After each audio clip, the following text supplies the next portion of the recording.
제가 친구와 함께 천왕봉에서 일출을 보기 위해 지리산을 등반한 적이 있습니다. 지리산을 등반하는 코스는 여러 코스가 많이 있어요. 그 가운데 구례 화엄사에서 노고단에 올라 천왕봉을 거쳐서 경남 함양에 있는 백무동으로 내려오는 코스가 있어요. 그 길을 택해서 올라갔어요. 화엄사 입구 정류장에서부터 걸어서 노고단에 올라가는데 중간에 이거 끝까지 못 가겠는데? 라는 생각을 하게 되었어요. 왜냐하면 저는 내장산에 살았잖아요. 내장산은 그냥 올라가거든요. 그리고 백양산, 대둔산 가봤어요. 거기를 간다라고 생각, 왜냐면 거기밖에 안 가봤으니까. 내장산, 백양산, 대둔산. 그렇게 갈 때처럼 배낭에다가 쌀, 김치, 저희 어머니가 또 이렇게 김치를 많이 넣어주셨거든요. 통조림, 그리고 친구 어머니가 손이 크신데 둘이 가니까 돼지 주물럭을 왕창 주물러서 넣어주셨어요. 상추, 깻잎, 음료수 잔뜩 넣고. 그때 당시는 지금처럼 뭐 콘도 이런 데가 없어요. 그때는 텐트를 짊어지고 갔습니다. 짐이 너무 무거운 거예요. 저는 친구들과 산에서 음식 만들어 먹는 재미로 등산을 다녔어요. 그렇지만 지리산이 그렇게 높고 큰지 몰랐어요. 한 번도 안 가봤으니까, 처음 가보니까. 그러다 보니 짐을 줄여서 가야 되는데 짐을 줄이지 않고 내장산에 가듯이, 내장산에 가면 금방 올라가거든요. 내려오면 거기다 이제 텐트 치고 돼지 주물러 구워 먹었어요. 그때는 구워 먹어도 돼. 예. 너무나 힘들더라고. 그래도 포기하지 않고 지리산 최고봉인 천왕봉에 올라서 아침에 떠오르는 일출을 봤습니다. 일출을 보면서 제가 친구에게 이렇게 말했어요. 지금도 생각이 나요. 다음에 올 때는 돼지 주물럭은 가지고 오지 말자. 너무 무거우니까 짐이. 사람이 목표를 정하고 그 목표에 도달하지 못하는 경우가 많습니다.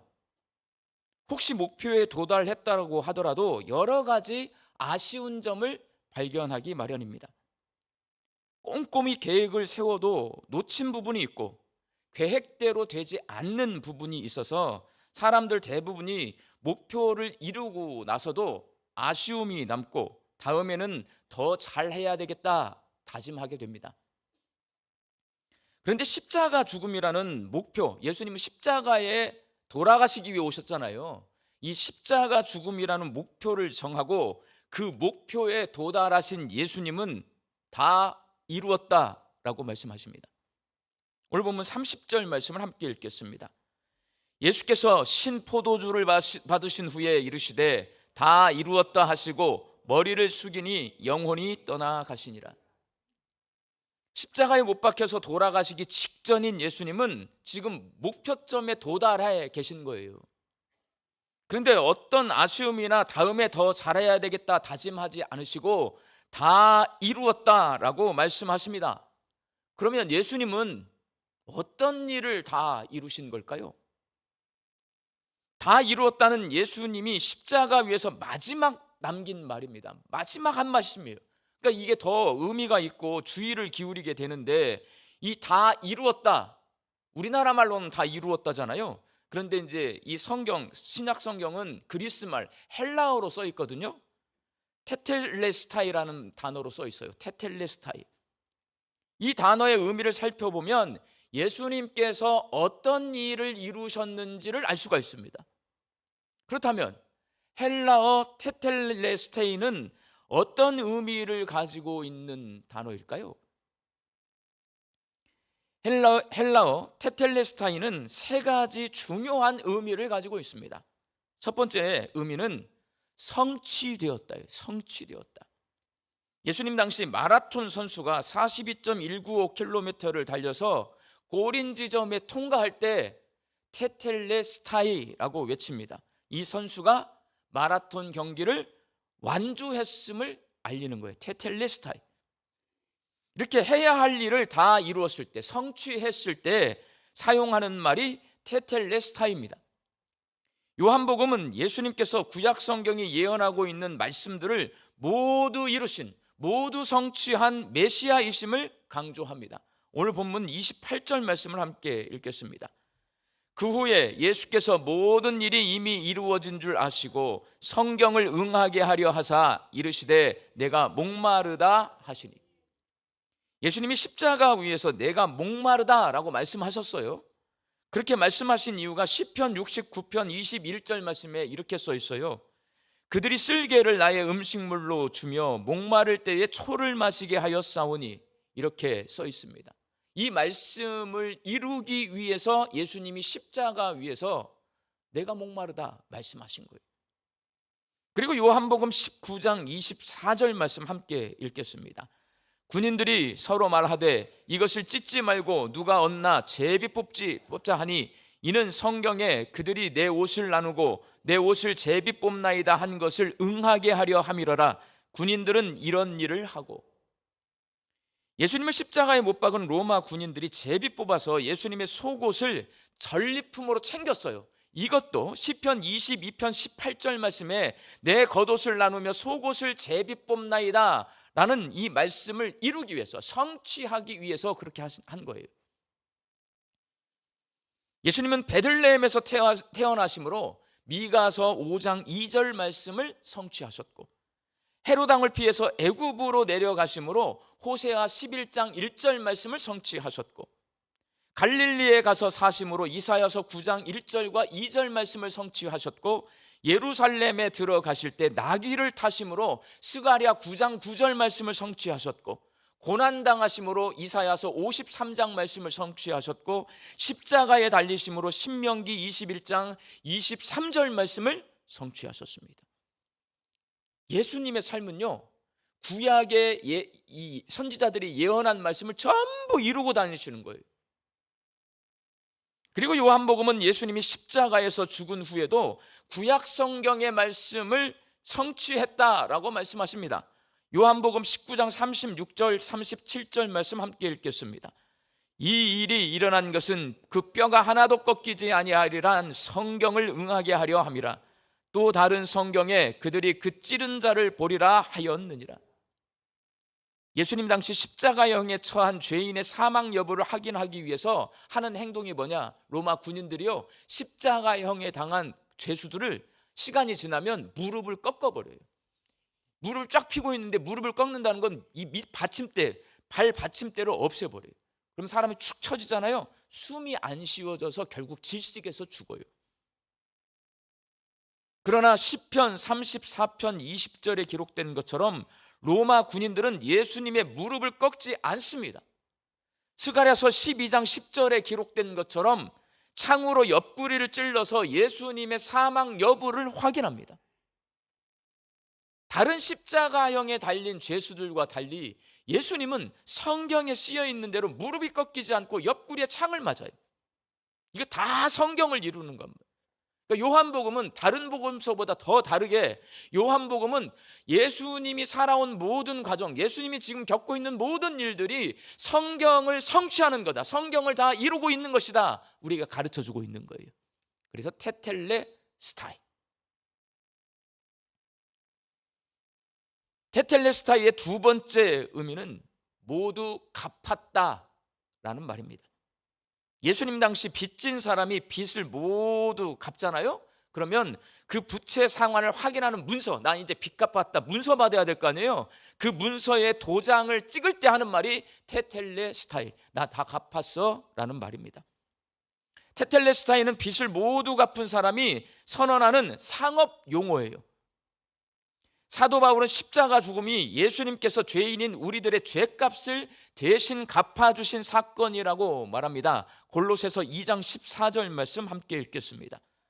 우리를 거스르고 불리하게 하는 법조문으로 쓴 증서를 지우시고 제하여 버리사 십자가에 못 박으시고. 여기서 쓴 증서를 지우시고, 이게 뭐냐면 이 증서가 빚을 진 사람이 빚을 다 갚았을 때에 쓰는 증서를 말하는 거예요. 십자가에서 우리의 죄값을 대신 갚아주신 예수님께서 죄인인 우리가 하나님께로 나아갈 수 있는 길을 활짝 열어놓고, 이제 너 하나님 앞에 나아갈 수 있어, 너 죄의 값을 다 치렀어, 너 빚 갚았어, 테텔레 스타이, 그렇게 선언하는 말, 다 이루었다. 테텔레스타이의 세 번째 의미는 이겼다입니다. 예수님 당시 전쟁터에 나간 장군이 싸움에서 승리하잖아요. 그때 장군이 선언해야 돼요. 우리가 이겼다. 테텔레스타이예요. 테텔레스타이는 전쟁에서 승리한 장군이 사용하는 군사 용어입니다. 사도 바울은 십자가 죽음이 예수님께서 사탄과의 싸움에서 이기신 사건이라고 말합니다. 골로새서 2장 15절 말씀 함께 읽겠습니다.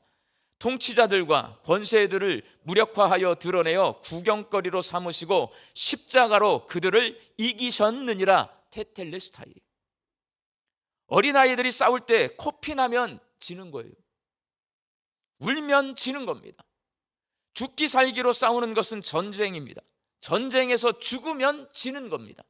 그러나 예수님은 죽음은 패배가 아니라 승리다 가르쳐 주세요. 자기의 죽음이 죽으면 지는 건데 죽었어요. 이거 진 거 아니고 승리한 거다. 테텔레스타이 선언하시는 거예요.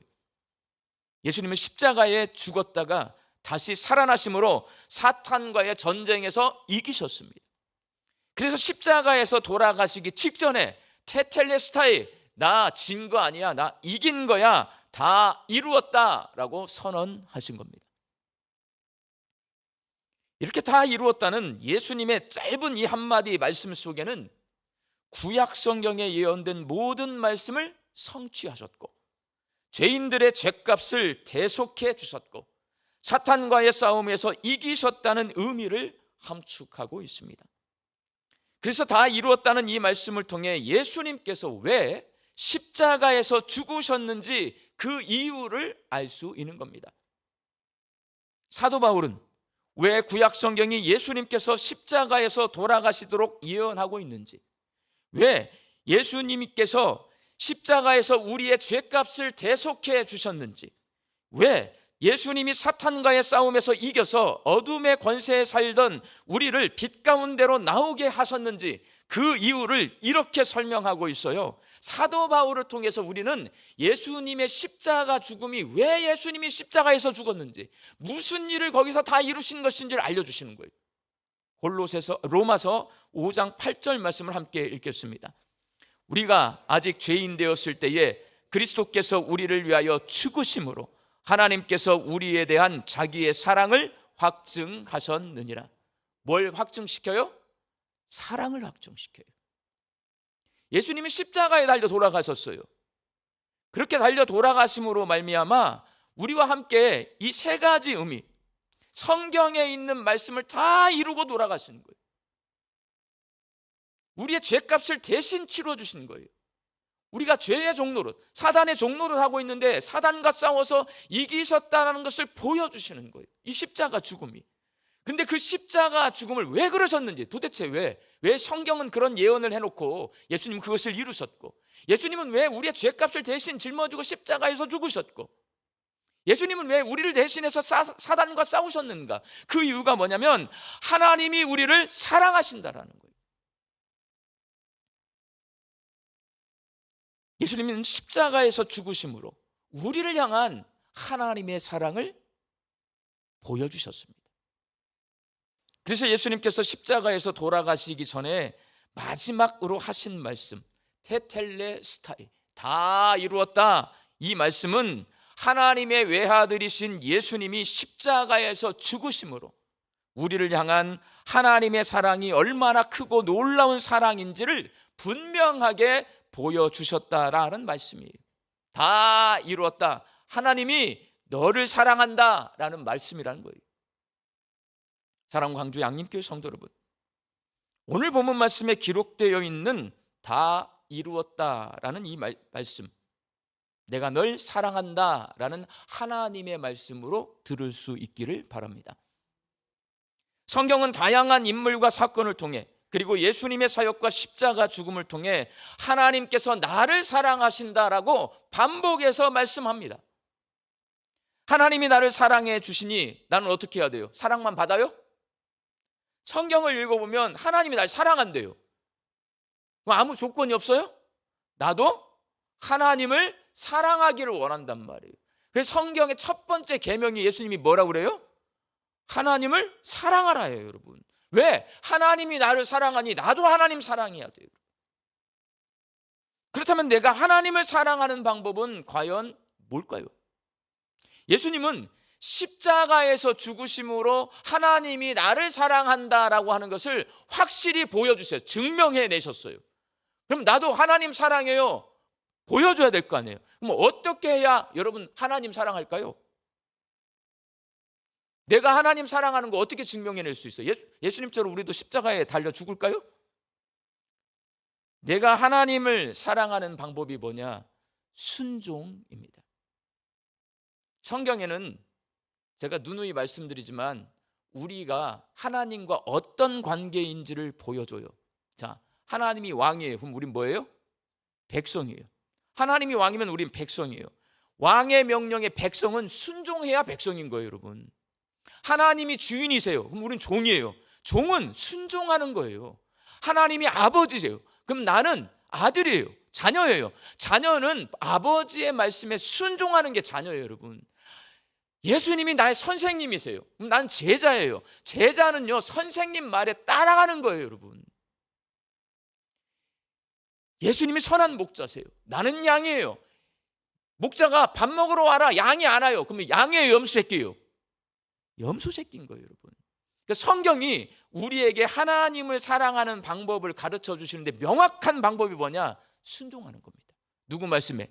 하나님 말씀에 순종하는 거예요. 내가 성경에 기록되어 있는 하나님 말씀에 순종할 때 하나님을 사랑할 수 있습니다. 내 마음속에 하나님을 사랑하는 마음을 가지고 있고 내 입으로도 하나님 사랑합니다, 하나님 사랑합니다 말을 해요. 그런데 성경은 말해요. 말과 혀로만 사랑하지 말고 행함과 진실함으로 사랑하라. 행함과 진실함이 순종입니다, 여러분. 하나님 말씀에 순종하지 않으면 진심으로 하나님을 사랑하지 않는 거예요. 에울루스 하프라고 하는 악기가 있어요. 에울루스 하프. 이 하프는 사람이 연주할 수 있는 악기가 아니라 하프인데요, 악기인데 창가에 놔두면 바람이 불잖아요. 저절로 소리가 나는 악기예요.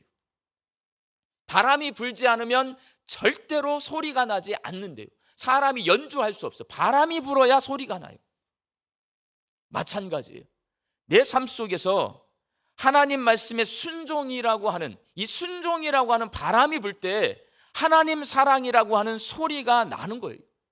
내 삶이 하나님 사랑을 연주하는 아름답고 멋진 공연이 되게 하려면 내가 하나님을 사랑합니다. 내 삶 자체가 하나님 사랑하는 삶이야. 그 멋진 연주를 해내려면 뭐가 필요해요? 순종이라고 하는 바람이 불어야 돼요. 최근에 세가족으로 등록한 청년이 청년부 예배 시간에 우리 송광선 목사님, 청년부 목사님의 설교를 듣고 마음의 감동을 받았어요. 이 청년이 목사님께, 청년부 목사님께 카톡을 보냈어요. 제가 한번 읽어드려 볼게요.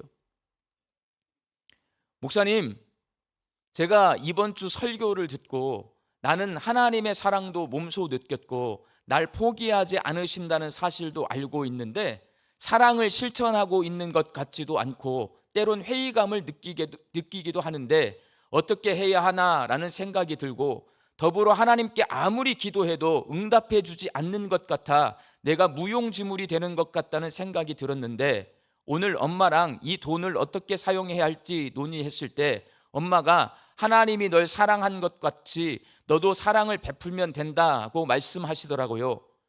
전에는 돈으로 사랑을 베풀기는 매우 자본주의적이고 혹은 돈과 사랑 두 단어가 모순적이라고 생각했는데 사랑을 베푸는 방법에는 여러 가지가 있고 가장 중요한 것은 방법보다 그것을 베풀 때 나의 마음가짐이라는 엄마의 말씀을 듣는데 목사님 설교가 주마등처럼 지나갔어요.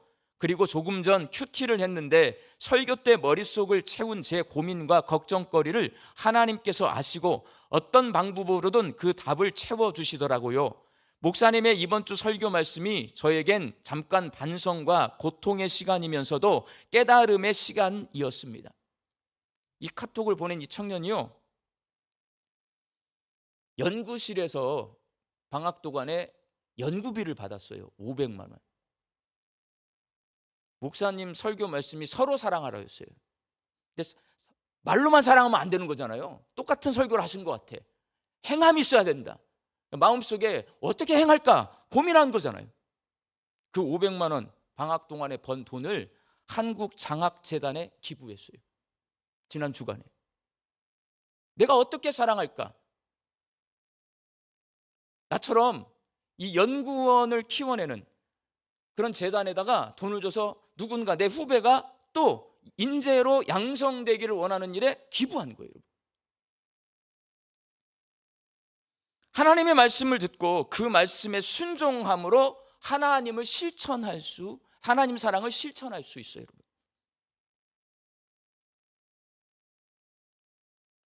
그냥 목사이기 전에 신앙생활 하면서 안타까운 게 있어요. 학교에서 공부를 할 때요, 외국인 노동자들이 우리나라에 많이 오거든요. 그러면 윤리라고 하는 시간에 그 외국인 노동자를 우리가 어떻게 대해야 되는지 많이 배워요, 여러분. 그리고 젊은 우리 전도사님들은 약간의 그 의로움이 있어요. 그래서 외국인 노동자 차별하는 사장님 막 뭐라고 그러고, 외국인 노동자에 대해서 잘 대해주지 않는 정부의 정책에 대해서 항의도 하고 그래요. 그런 운동, 플랜카드 들고 서서 뭔가 하는 그런 전도사님들도 계세요. 제가 담임 목회를 하면서 외국인 유학생들 밥을 먹여준 적이 있어요, 여러분. 외국인 유학생. 근데 여러분, 밥을 먹여주려면 그 외국인들을 찾아내야 돼. 가서 대학교에 가서 초대해야 돼. 밥을 해야 돼. 먹여야 돼. 그러려면 시간이 투자가 되고 청년부 예산이 투자가 돼. 청년부 목사님이 굉장히 그런 운동을 하시는 분이에요. 약한 자, 운동하는 분이에요. 근데 제가 서울에 있을 때 숙명여자대학교 옆에서 교회가 있기 때문에 숙명여자대학교에 온 아시아에서 온 많은 외국인 유학생들이 있었어요. 그 친구들을 맘스밀 미니스트리, 엄마의 밥 한 끼를 한 달에 한 번씩 대접해 주자 해가지고 그 사역을 하도록 했는데, 자기 바쁘다고, 시간이 없다고 안 하려고 해요. 말로는 외국인 사람 우리나라에 와가지고 외국인들이 오면 약자니까 나그네를 잘 대접해야 됩니다, 섬겨야 됩니다 말을 하는데, 막상 청년부 예산을 들여가지고 그 아이들 와서 밥 먹이도록 시간을 내고 그 밥을 해줄 수 있도록 권사님들을 섭외하고 아이들을 데려오고 그것 좀 하라고 하니까 귀찮아서 안 하려고 그래요. 여러분, 말로 하는 건 아무나 다 할 수 있어요. 마음으로 하는 건 아무나 다 할 수 있어요. 이 청년처럼, 방금 우리 청년부 목사님에게 글을 보낸 청년처럼요, 실천 있고 행함이 있어야 돼요. 그게 진짜 하나님 사랑이에요. 우리 광주 양림교회 성도들의 삶에 하나님 말씀의 순종이라는 바람이 불 때 여러분의 삶으로 하나님 사랑을 연주하는 믿음의 연주자들이 되시기를 주님의 이름으로 축원합니다.